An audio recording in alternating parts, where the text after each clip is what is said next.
అమ్మా, నాకు అది కావాలి, ఇవ్వమ్మా.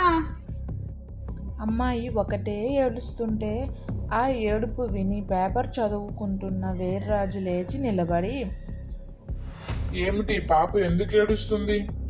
అని ప్రశ్నించాడు చిరాగ్గా. దానికి బంగారు గొలుసు కావాలంట, ఇవ్వలేదని ఏడుపు మొదలెట్టింది. చెప్పింది సరోజ. పాపకి రెండు గట్టిగా తగిలించింది.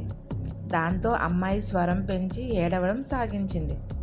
అది విని వీర్రాజు వెంటనే పాపను చేరుకొని సముదాయిస్తూ, పోనీలే, ముచ్చట పడుతుంది కదా, ఇవ్వచ్చు కదూ అని భార్యను ఉద్దేశించి అన్నాడు. వీర్రాజు సరోజల ఏకైక సంతానం నిఖిత 5వ తరగతి చదువుతుంది. అందుకని నిఖిత ఏది కోరినా కాదనకుండా తీరుస్తుంటారు వీర్రాజు. అతను ప్రభుత్వ ఉద్యోగి కావడం వల్ల ఆదాయానికి డోకా లేకపోవడం వలన ఆర్భాటంగా బ్రతుకుతుంటారు. అందుకని నిఖితకి రకరకాల సందర్భాలలో బంగారు గాజులు, గొలుసులు, చెవి రింగులు, బంగారు చైన్లతో వాచి తయారు చేయించాడు. సరోజ భర్త మాటలు విని బీరువాలు తెరిచి బంగారు గొలుసు తీసి నిఖిత మెడలో వేసింది.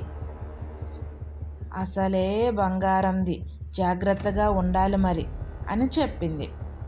ఓ అలాగే అంటూ నిఖిత ఏడుపు ఆపేసి నవ్వింది. 3 రోజుల వరకు నిఖిత గొలుసు జాగ్రత్తగానే తిరిగి తీసుకొచ్చింది.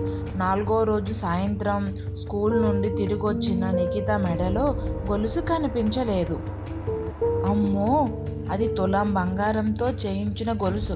ఇప్పుడు దాని వెల 20,000 పై చిలుక ఉంటుంది. ఏం చేశావు గొలుసుని, చెప్పమ్మా అని పాపని పట్టుకొని బుజ్జగిస్తూ అడిగింది. నాకేం తెలియదు మమ్మీ, ఎలా పోయిందో తెలియదు.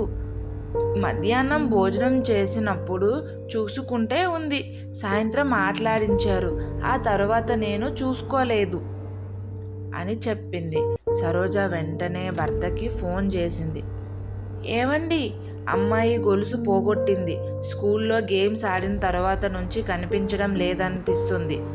అది ఎక్కడైనా గ్రౌండ్లో పడిపోయిందేమో అనుమానంగా ఉంది.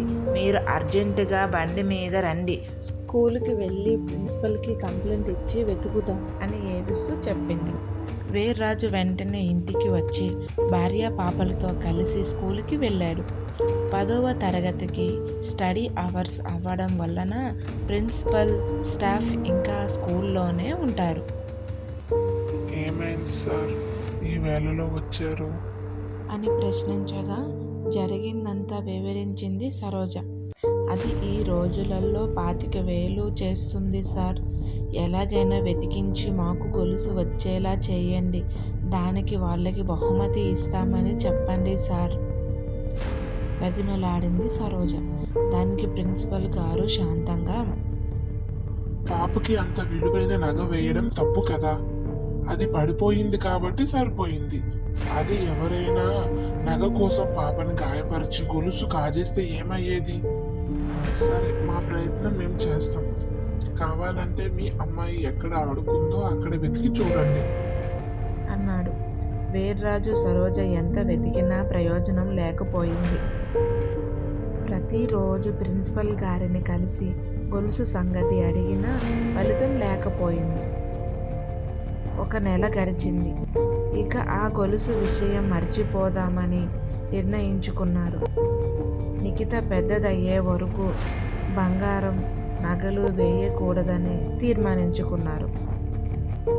మర్నాడు గొలుసు దొరికినట్లుగా ప్రిన్సిపల్ గారి నుండి ఫోన్ వచ్చింది. ఆనందంగా స్కూల్కి వెళ్ళారు వీర్రాజు దంపతులు. గొలుసును చూసి గుర్తుపట్టి అది తమదేనని ప్రిన్సిపల్ గారికి కృతజ్ఞత చెప్పి ఇంటికొచ్చారు. ఆ తర్వాత సైన్స్ మాస్టర్ కృష్ణారావు, సార్, ఆ పాప బంగారు గొలుసు అది పడిపోయిన రోజు దొరికింది కదా, ఎన్ని రోజుల తర్వాత ఇచ్చారే? అడిగాడు ప్రిన్సిపల్ని. వెంటనే ఇచ్చి ఉంటే వారు మళ్ళీ పాపకి నగలతో స్కూల్కి పంపించేవారు. ఇలాంటి తప్పు మళ్ళీ చేయకూడదని వారికి తెలిసొచ్చేందుకే నెల రోజులు వారిని బాధించాను, నవ్వుతూ చెప్పాడు ప్రిన్సిపల్.